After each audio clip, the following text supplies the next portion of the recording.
Hi everyone, welcome to the Hearing Homelessness podcast series, where we'll be discussing local homelessness and the complexities of the homeless experience. My name is Alyssa Enns, and I'm the project leader for the Leamington Homelessness Project at South Essex Community Council, and I'll be your host for this podcast series. Today I'm joined by Mayor Hilda McDonald and Reverend Sylvia Swatoschik to discuss the Leamington Homelessness Project and reflect on the work over the last 2 years. Thank you, Alyssa. I am Reverend Sylvia Swatoschik. I am the pastor of St. Paul's Lutheran Church here in Leamington, and I also wear the hat of the chair of the Ministerial Association. I am the chairperson of that committee.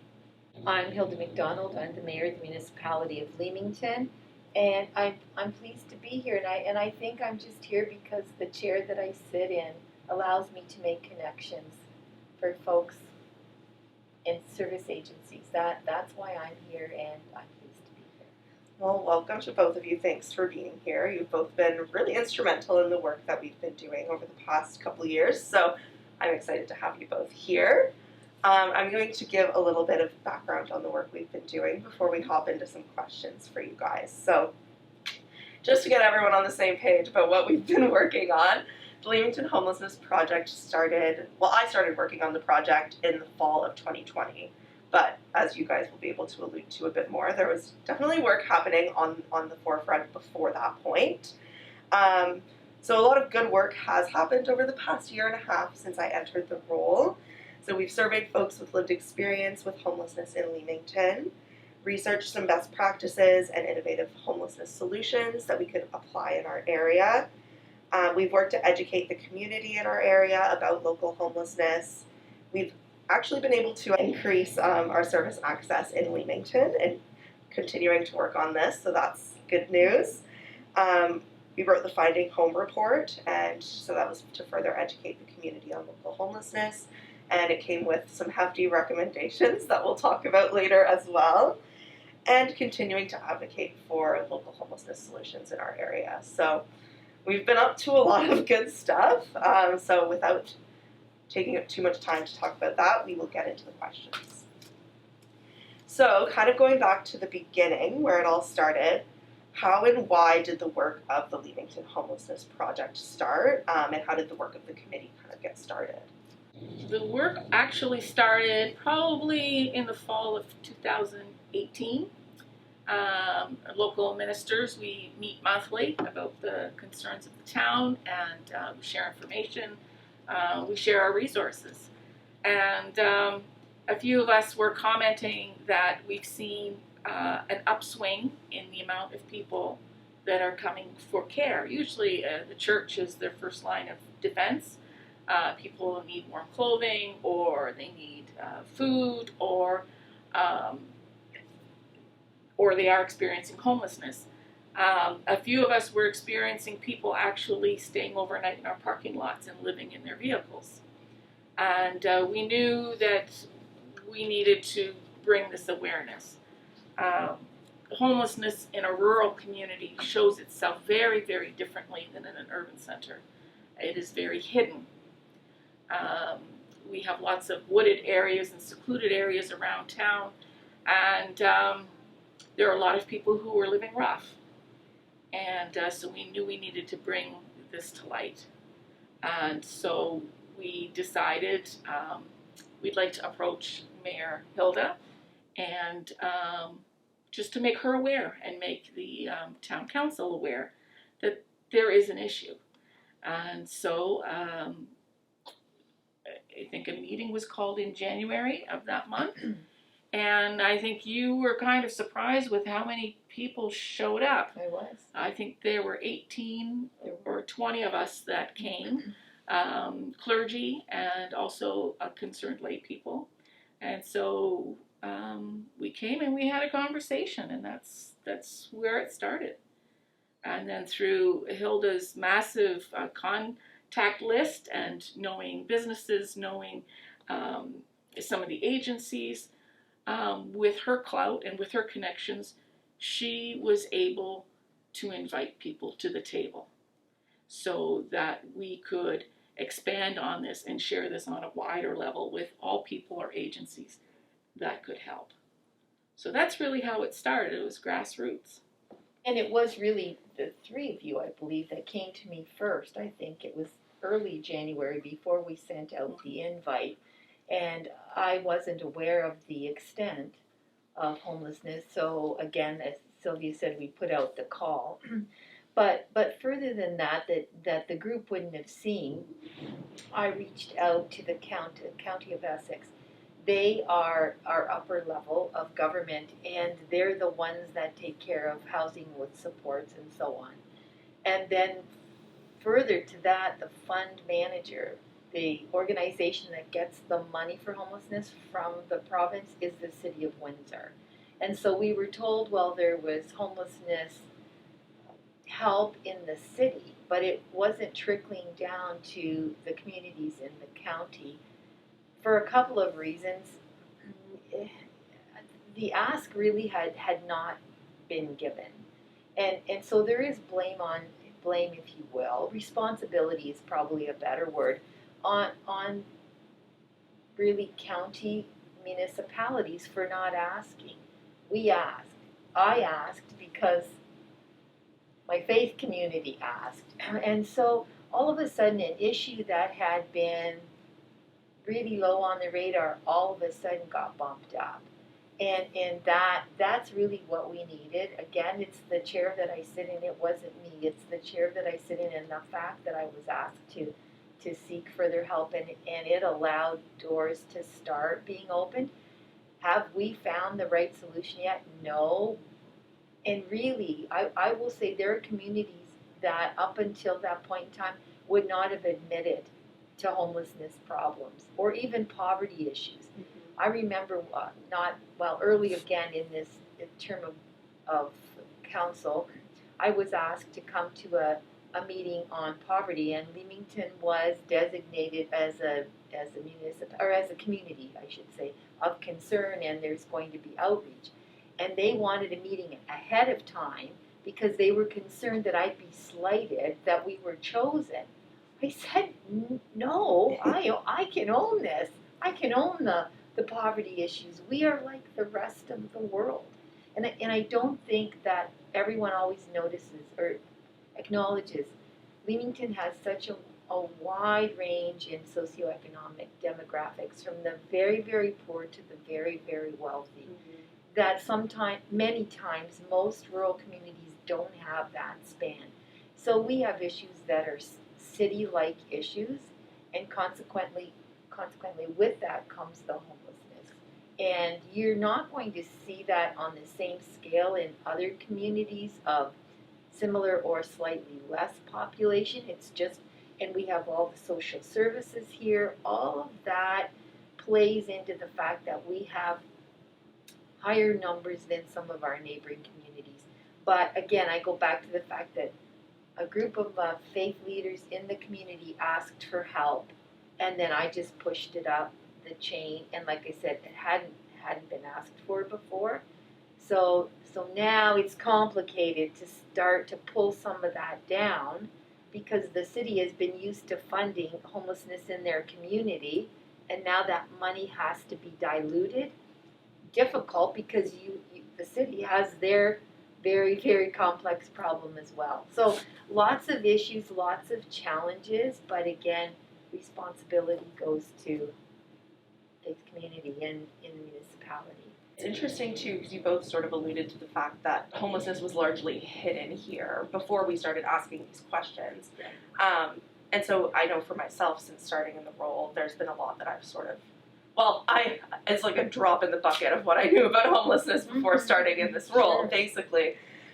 So what did you two or the committee learn from the project and the Finding Home report? Making the town and making each other aware of the problem was the easy part. It was just a nibble on a huge plate. And it's going to be work that is going to have to continue for a long time. And when homelessness comes around children or teens, people are so receptive to it in this town, as we saw with the youth resource center that was built. It was cradled in the arms of this community, and they support it fully because it is our youth. When it comes to adults, the reasons for homelessness are wide and varied. A lot of times it's mental health issues. A lot of times it's addiction issues. And I'm sorry to say there's a lot of judgment. Just get a job. Just pull yourself up by your bootstraps. So getting people to care about other adults is not always easy. And so the work we have to do with the report is going to be long. And it's not something that's going to stop in the short run. This is going to be continuous work. For sure, yeah. For me, I was startled at the numbers of people couch surfing and homeless, and the ones that had been homeless for the length of time they were. I was very surprised by the data. I was also surprised, and this is in the study, but it reiterates what we learned very shortly into the work. You can't just provide the bricks and mortar. It goes beyond. It goes beyond it to support all kinds of things. And then again in the report, you can't be judgmental. It is so complex. It sounds simple. Oh, yeah, just build a center. No, it's more than that.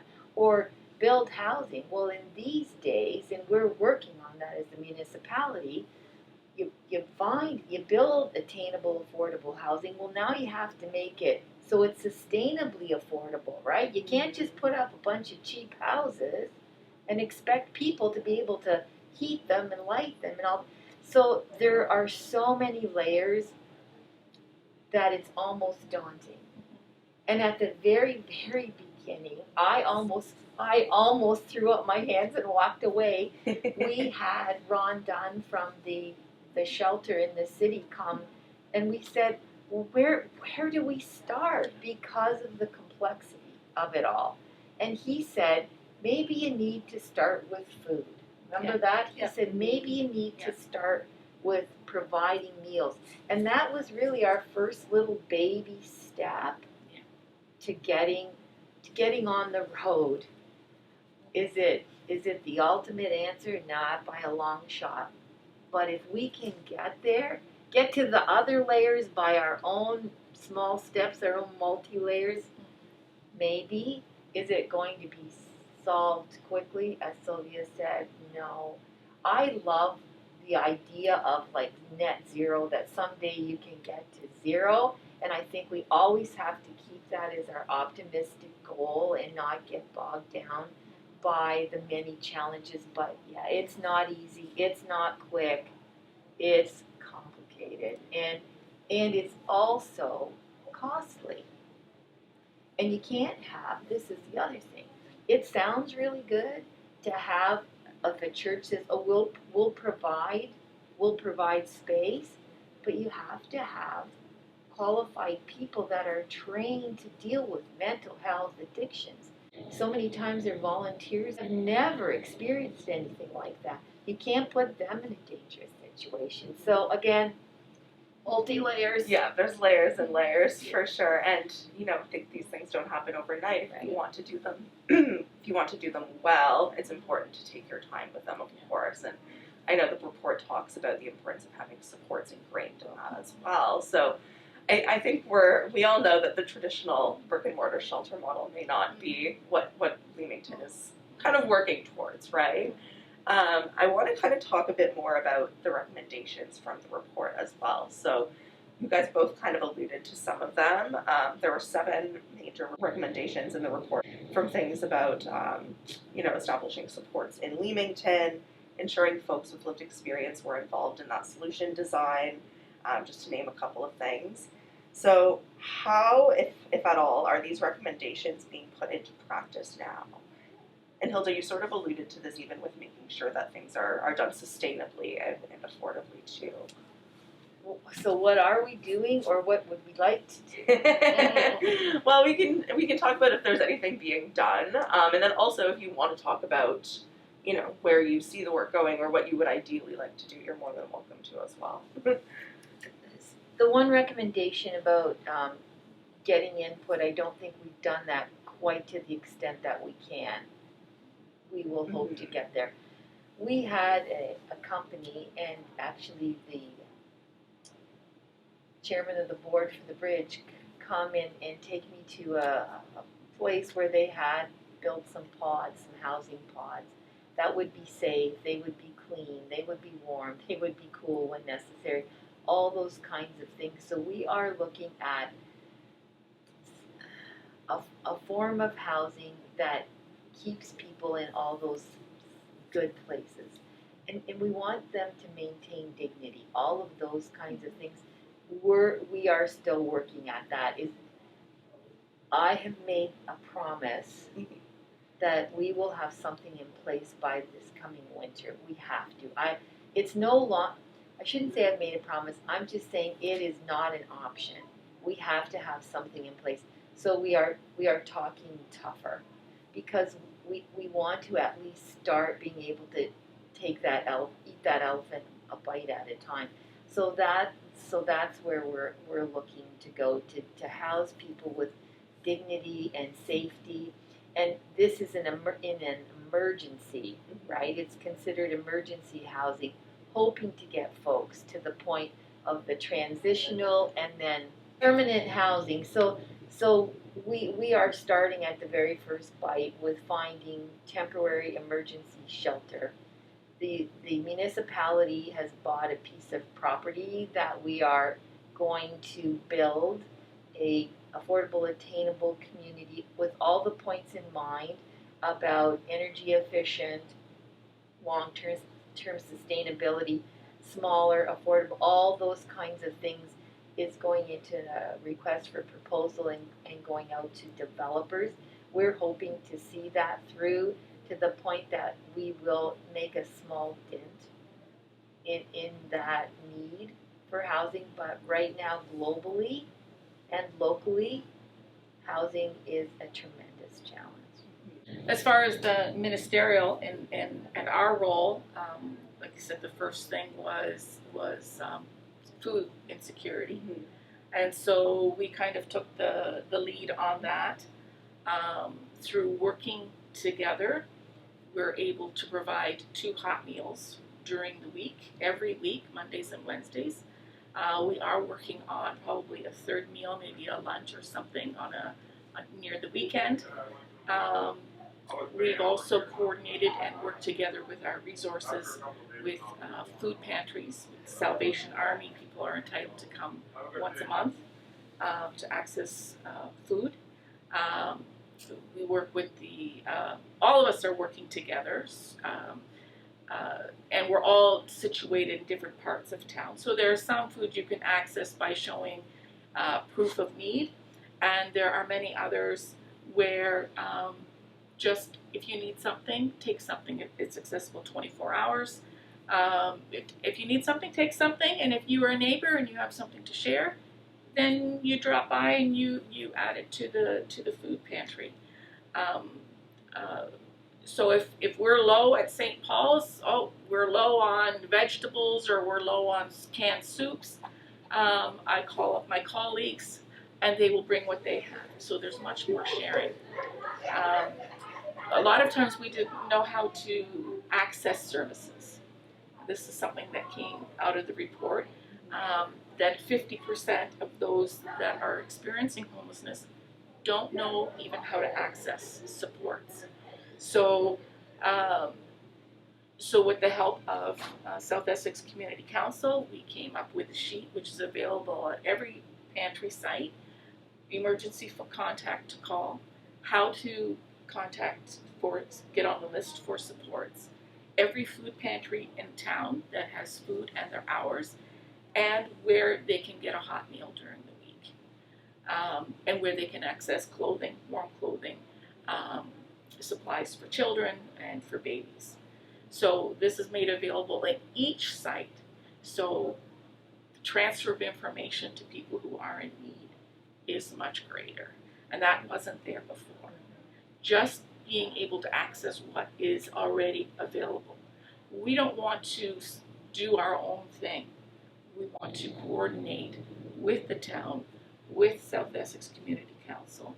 We believe in partnering together that we can do this. The ministerial will, because our numbers are limited too. Most people know that mainline denominations, their attendance is going down, and we have an older complement of volunteers who can access. So we know and are aware of what our limitations are, but we're willing to do our part.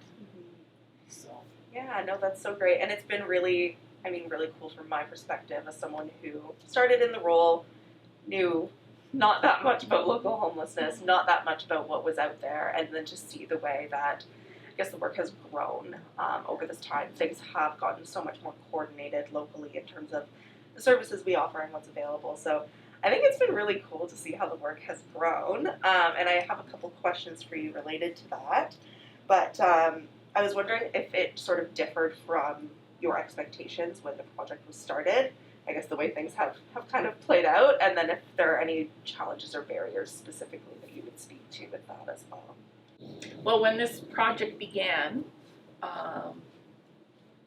all of us were kind of working off the side of our desk. All of us have our own portfolios and our own jobs, but all because of an interest in this and wanted to be a good community partner.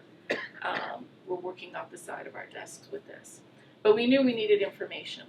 And so we were able to apply for a grant, and we were able to have you come on board. And so with that, we were able to get this report done, have some numbers to back it up, and to have the recommendations to go forward. So is this what we expected? I don't think I knew what my expectations were. The thing now is that we're 4 years, starting into 4 years into this process now. Are where we want to be? No. We've had the COVID that really limited in how much we could do our awareness campaign. So I don't know what I expected, but I have come to realize this is going to be a long-term working project, and not to be frustrated with the speed at which we can work. If we could solve this yesterday, would love to have been able to do that. But to recognize that every small victory, every small step is something to be celebrated. We are not where we used to be, and we're not where we want to be, but we're making our way there. And the expectation I have now is that we will get there one day.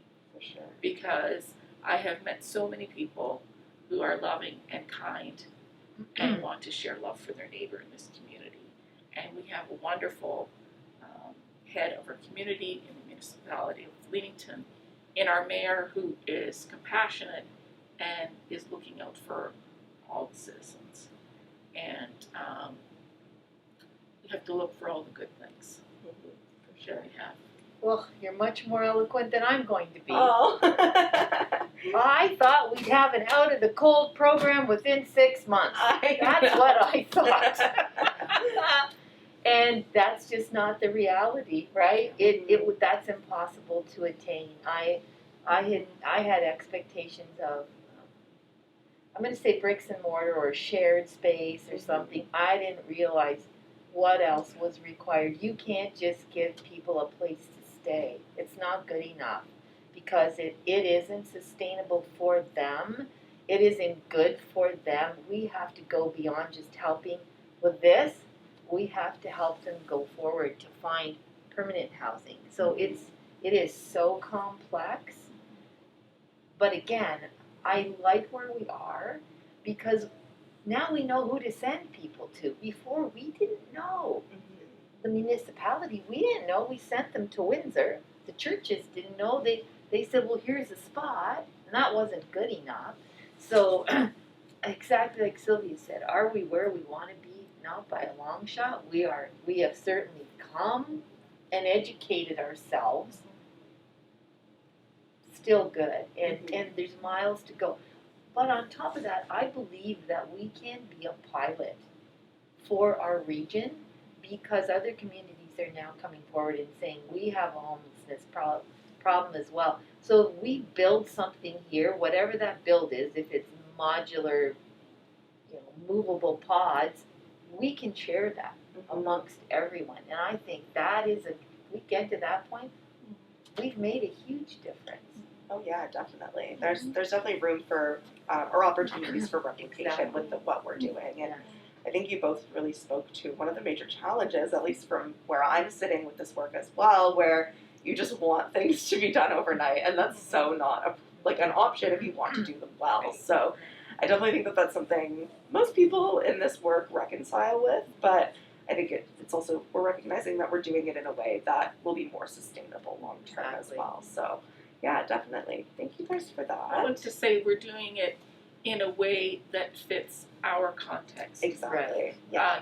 Leamington is a unique place, and I don't think Leamingtonians, people who have been born and bred here really appreciate how special this community is.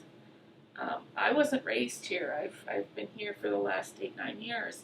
But there's this out-of-the-box thinking, and if we don't have it, we are going to create it for ourselves. And I think that's a really good thing, and they have a track record with the hospice and with the Youth Resource Center. The Youth Resource Center started with people stepping up and now is a model of care for youth that many other municipalities have their eyes on because it's something that has never been tried before. And so I like to think with whatever we come up with, and whatever proceeds from this is going to be an out-of-the-box solution. And what others can learn from that will be great. Speaking of community and the town of Leamington, I also wanted to ask if there's anything either of you could highlight from your experience in terms of the community response to the work we've been doing. So I think people have become a lot more aware that there is homelessness here since at least I've started in the role. And I was wondering if you could highlight anything that you've seen in terms of community response to this. I just know I have a good pulse on my congregation. What their impression of what homelessness or people in need has really shifted. By partnering and being able to see how much food we go through every day.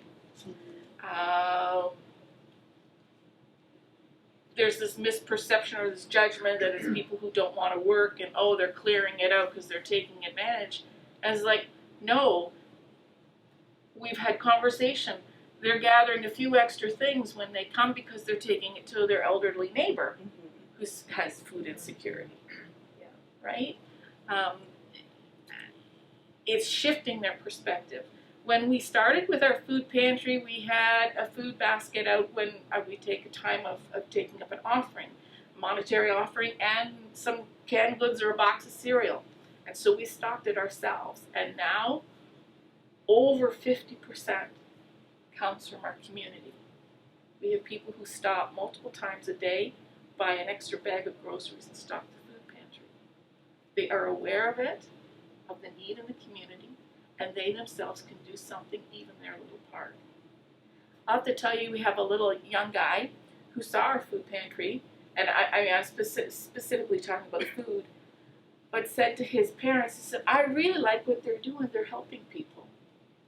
And I must commend these parents and grandparents, they're raising a fine young man, and they said, whatever you save, we will match it by the end of the year, and you can donate it. Last year, this young lad came with $1,500 Oh my goodness. to donate to the food pantry. I like that. They're helping people. $1,500 goes a long way. Yeah. Not as far as it used to, but $1,500 goes a long way to stock our food pantry. For sure. And this is the type of response we're getting from the community. This community, once they're made aware and they have greater understanding, they step up. For sure. They step up. So that has been really fulfilling for me as a pastor and as a human being of this work that we've done. We're not where we want to be, but boy, oh boy, I have hope that we're going to get there. It's so nice to see the way, when we all perform these collective acts and they kind of add up to the sum of all the parts, right? I think We all that's do so our nice. own little bit. Those little bits add up. Mine's on a different scale because Sylvia has said it.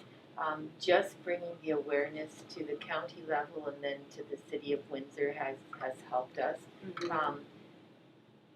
We will see change coming because of it, and like I said, prior to this, no one ever admitted to the need or to the fact that the service needs were not being met. So to me, my colleagues around the county council table have also stepped up, and that's what we need, right? We need everybody to work together to get to the end.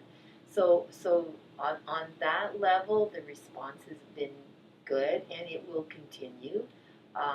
And you'll see them advocating for us because we've initiated. We were the first voice out in the silence, if you will. And we will continue to see that, and then we will see that influence broaden throughout the region. So to me, there's benefits to that on it's certainly not global, but it's a wider scale beyond Leamington, and yet we are. I like what Sylvia said about outside the box thinking. And she's absolutely right. I use that phrase so often. I love outside the box thinking. I'm not particularly an outside the box thinker, but I recognize it and I love to help facilitate it if I can. The great thing about that is we don't measure ourselves to other people's standards or yardsticks. So we're not afraid to go out and try something different and advocate. And that's what we're doing in this instance. We're advocating for homeless people, not just in our municipality, but in the region. And what a legacy that will be for this whole group, for the group that started and that those 18 people that came to that meeting. I expected 6 to show up because that's typical, right? For meetings, you invite 25 people, and if you get 10, that's great. So yeah, we will have a legacy at the end of this, and I know the personalities and the characters around this table will see this through to completion.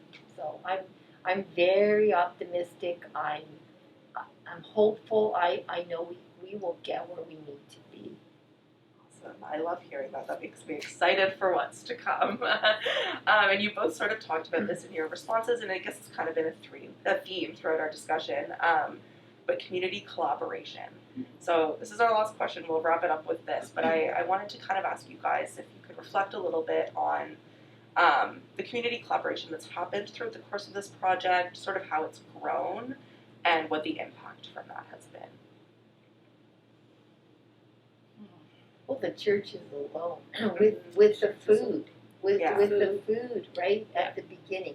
St. Michael's Parish with the sleeping bags, and they reached out to businesses and got the heavy duty -50 below zero or whatever the temperature is, so that can get people through the winter months. Clothing, hygiene products, all of that kind of thing just started coming out of the woodwork right from the beginning. And the pantries, when you go by the pantry and you see in the winter months, see all the mittens and the hats and scarves on the trees in very many churches. It to me has been incredible to see that level of cooperation. But again, to the agencies from the city that stepped forward. SECC has always been sort of a I want to say a beacon, but you attract others to come together, and that has been a real benefit because you've already got that reputation, if you will, established. And so it was a natural draw for the others, but those people haven't been at that table before. And I'm thinking family services, Windsor Essex, all of those folks, as well as the private entities coming forward and saying, what can we do? It's been a magnet.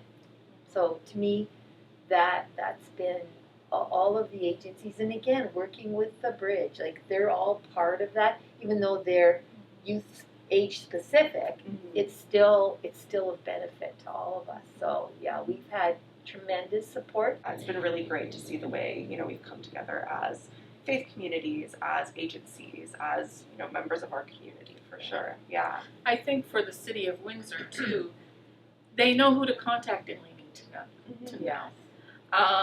There is a group in Leamington, our group, which, okay, they need to talk about something, they know to contact us. And they know that we are aware, and we will hold them accountable. And don't forget us. We're here. Yes. Right? And that's something that was sorely needed. I think our goal never was a bricks and mortar solution to have like a downtown mission more. The hope was always to get people situated, get people in homes, and not to invest in bricks and mortar. We want to invest in lives. And that has taken a lot more teamwork and a lot more creative solutions, how people can help to provide that for each other. So we have to talk to each other. So if I know they've got sleeping bags and I have someone at my door, hang on a second, let me call my colleague Deacon John over at the Catholic Church, let me call Deacon Deb over at the Anglican Church. Oh, you need this? Okay, good. We've got diapers. Okay, where are we going to send them where people can access them? Much more collaboration that way. For sure. It's been great to see all the, the collaboration that's gone on behind the scenes, and I get sort of a nice bird's eye view of it all because I see all the moving parts, and yeah, lots of collaboration going on, lots of innovation. It's been really, a joy to see the way things have grown with this work. Does anyone have any other things they'd like to add? I was just going to say for us, at the level we're at, when people come to us, because they'll come to the church or they'll come to the municipal building, they want help, we have a place to send them, which we never had before. A place, an entity, if you will, that can help them. We didn't have that before.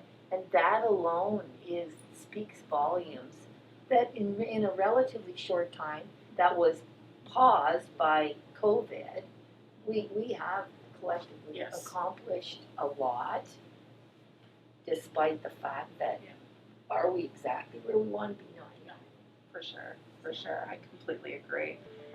For those who are interested in learning more about the Leamington Homelessness Project, you can visit South Essex Community Council's Facebook, Instagram, and Twitter accounts at South Essex CC, or visit secc.on.ca/homelessness. Through this site, you'll be able to find additional information on the community services offered by South Essex Community Council. This concludes the Hearing Homelessness podcast series. Thanks so much for tuning in.